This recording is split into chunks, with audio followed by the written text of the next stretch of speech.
네, 최고 기온 40도의 폭염이 한반도를 덮쳤습니다. 초열대야 현상까지 이어지고 있는데요. 언제까지 더울까요?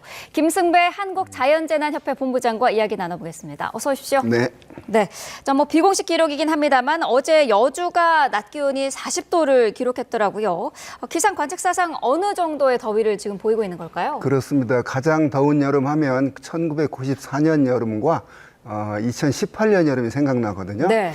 우리나라의 가장 높았던 기온이 41도입니다. 아하. 2018년 8월 1일 홍천에서 나타난 건데 그전에는 대구가 그 40도 기록을 갖고 있었는데 네. 아까 여주에 40도라고 그랬는데 사실은 서울이 어제 36.2도가 낮 최고 기온이었고요. 네.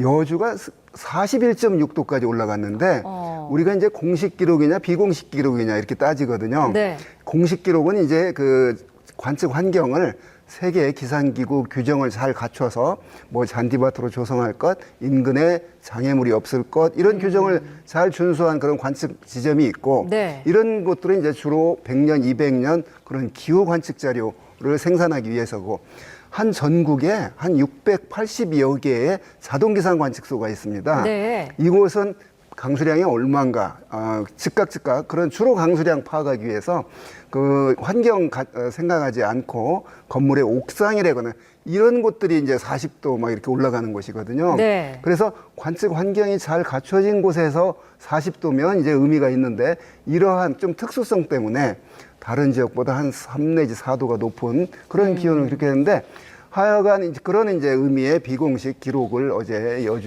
여주에서 최고 기온을 기록했는데 네. 사실은 서울이 36.2도 올 여름 가장 높았는데 저는 개인적으로 어제가 올 여름 가장 서울 최고라고 생각을 합니다. 아하. 그러니까 이제 36.2도보다 더 올라가지는 못할 것이다. 네. 왜냐하면 그게 이제 다 그 공기와의 역학 관계이기 때문에 그런데 하여간 그렇다고 해서 금방 선선해지는 건 아니고요. 네. 낮 최고 33도, 아침 그 밤 기온 25도 이상 이 열대야는 적어도 8월 하순까지는 아하. 지속이 될 것이니까 아마 지금 이제 피크 속에 우리가 있거든요. 여름에 각오를 단단히 해야 될 것 같습니다. 그러네요. 8월 하순이면 아직 많이 남은 네. 그런 상황인데요.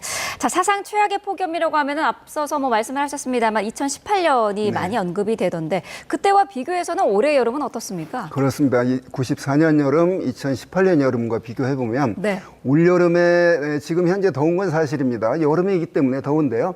통계로 보면 그때 기록을 깨지는 못할 것 같습니다. 네. 그러니까 우리가 낮 최고 기온이 33도 이상인 날을 폭염 일수, 밤 기온이 25도 아래로 떨어지지 않은 날을 열대 일수라고 하는데 네. 94년도가 폭염 일수가 28.5일이었거든요. 전국 평균이. 2018년이 31일. 그런데 아직 8월이 다 안 갔지만 네. 지금 8월 상순인데 올해는 겨우 폭염 일수가 전국 평균이 7.7일밖에 안 되거든요. 그래요. 우리가 체감상으로는 굉장히 피부가 긴 느끼는 건 굉장히 네. 했는데 근데 좀 특이한 게 열대야 일수가 좀 그때보다 많습니다. 그러니까 2094년 7월 한 달만 따져서 열대야 일수가 8.5일이었고 네. 2018년이 7.1일이었는데 여름 전체 7월 달. 올해는 지금 벌써 9일이거든요. 전국 평균이. 네. 그래서 확실히 94년 여름과 2018년 비교해 보면 전체적으로 폭염 일수는 기록은 깨지 못할 것이다.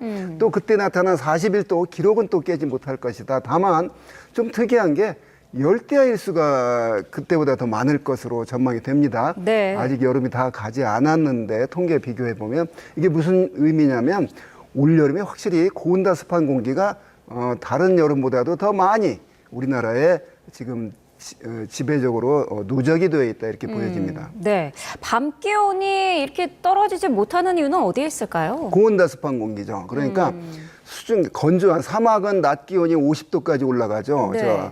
그런데 밤 기온이 10도, 5도 이렇게 떨어지거든요.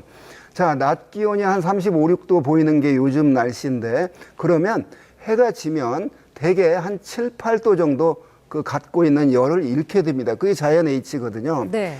가을이 되면 이게 10도, 15도 떨어지니까 낮과 밤의 기온차가 큽니다. 이런 말을 하거든요. 네. 그런데 낮에 35도, 36도까지 올라갔는데 밤 기온이 그렇게 안 떨어지는 이유는 수증기가 많아서 그 수증기가 열기를 갖고 있기 때문에 그렇습니다. 네.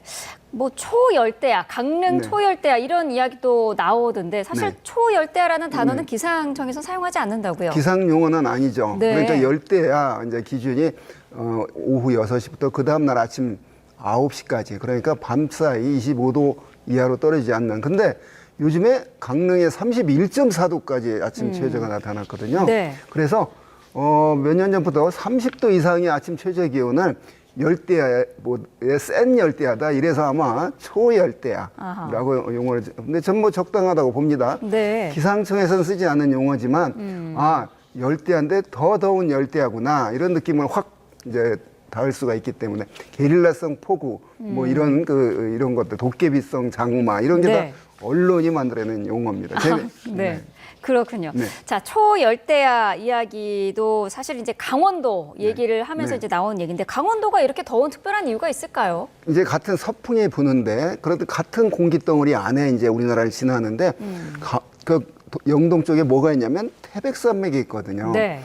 그게 이제 공기가 산을 만나면 강제로 상승하게 되고 그러면 갖고 있는 수증기를 다 잃게 되고 산을 넘어가면서 이제 풍하측에서는 기온이 이 풍상측보다 한 4, 5도 더 높아지는 그런 팬 현상 때문에 강릉, 속초 이쪽이 굉장히 밤 기온이 떨어지지 않는 그러니까 다 전체적으로 같은 공기인데 그런 지형적인 영향 때문에 팬 현상 때문에 지금 미국의 캘리포니아 서쪽이 굉장히 고온이거든요. 네. 그게 반대로 동풍이 불고 있는데 로키 산맥을 타고 넘어간 공기가 팬 현상을 일으켜서 서쪽이 고온 건조한 날씨가 지금 계속 이어지고 있고 우리나라 영동 지방과 같은 이치입니다. 네. 자, 이번 더위의 원인도 궁금한데요. 한반도가 뭐 두꺼운 이불 2개를 덮고 있다. 뭐 두 겹의 찜통에 갇혀 네. 있다. 뭐 네. 이런 얘기도 나오더라고요. 그렇습니다. 자, 요즘에 이제 장마가 지난 7월 27일 끝났거든요. 네. 장마가 끝났다는 얘기는 북태평양 고기압이 우리나라를 덮었다는 의미거든요. 그러면 이제 장마 끝 폭염 시작인데, 네. 거기에다가 이제 엎친 데 겹친 격으로 그 2018년도도 마찬가지입니다.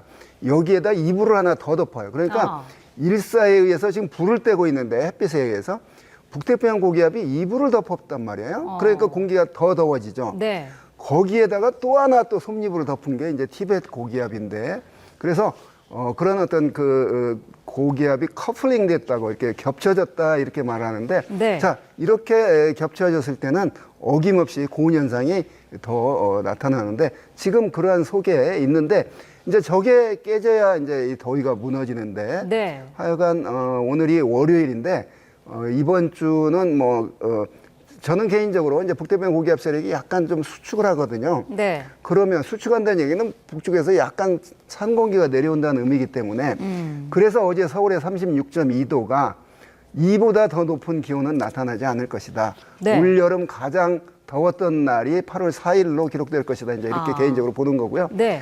그럼에도 불구하고 한 8월 하순 쳐서 8월 22일까지는 계속해서 그런 어떤 우리가 더위를 느끼는 낮 최고 기온이 33도 이상인 그런 날은 계속 이어질 것이다 이렇게 보고 있습니다. 그렇군요. 자, 남은 여름에 뭐 한반도 열기를 좀 식혀줄 만한 그런 특별한 재료들이 있을까요? 비가 와야죠. 그 비가 오늘 서울의 새벽 천둥번개 치면서 0.5mm 비가 왔는데 이건 더위를 더 가속화시키는 그렇죠. 습하게 만드는 건데 네. 태풍이 와야죠. 아까 말한 이 더위를 식혀줄 재료는 태풍인데 네. 이제 태풍이 오면 더위는 좀 약간 식을지 모르지만 이제 또 엄청난 또 피해가 예상이 되기 때문에 태풍을 우라와 기다리면 안 되고요. 네. 다만 계절의 어떤 변화는 어김없이 또 찾아올 테니까 참고 인내하는 수밖에 없습니다. 그런데 실내 에어컨 안에 있기 때문에 다 조절이 된다고 보는데 에어컨 밖에 있는 분들 아주 그런 어떤 노동자, 건설 현장, 네. 농촌 이런 곳들이 문제가 되는 거죠. 네. 자, 말 그대로 지금 재난 수준의 폭염이 계속되고 있는데 인명사고 위험도 상당히 높은 것 같아요.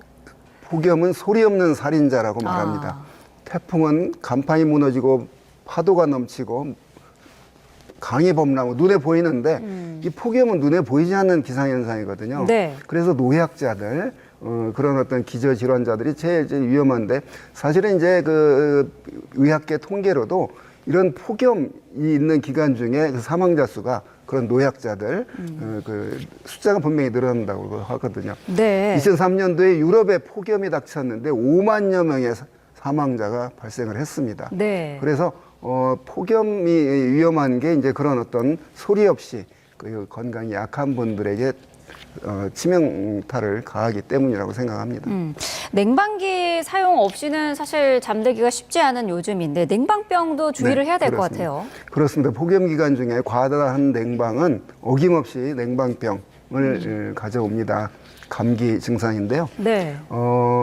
바깥보다 너무나 낮아서 추울 정도로 그러니까는 긴팔을 입을 정도로 냉방을 강하게 하면 안 되고요. 바깥 공기보다 한 3, 4도 정도 낮추는 그런 어떤 냉방 관리가 필요하다고 봅니다. 그래서 그 냉방병 예방을 위해서는 바깥 공기가 분명히 더운데 35도인데 그러면 안에 24도 이렇게 낮춰버리면 그 바깥 지금 너무 큰 차이가 나는 거거든요. 네. 그래서 한 그 바깥 공기보다 약간 낮게 이제 그런 어떤 지혜가 필요합니다. 네. 자, 냉방기기 지혜롭게 사용하는 방법은 잠시 뒤에 저희가 또 자세히 정리를 해서 전해드리도록 하겠습니다. 김승배 한국자연재난협회 본부장과 함께 폭염 이야기 자세히 나눠봤습니다. 오늘 말씀 감사합니다. 네.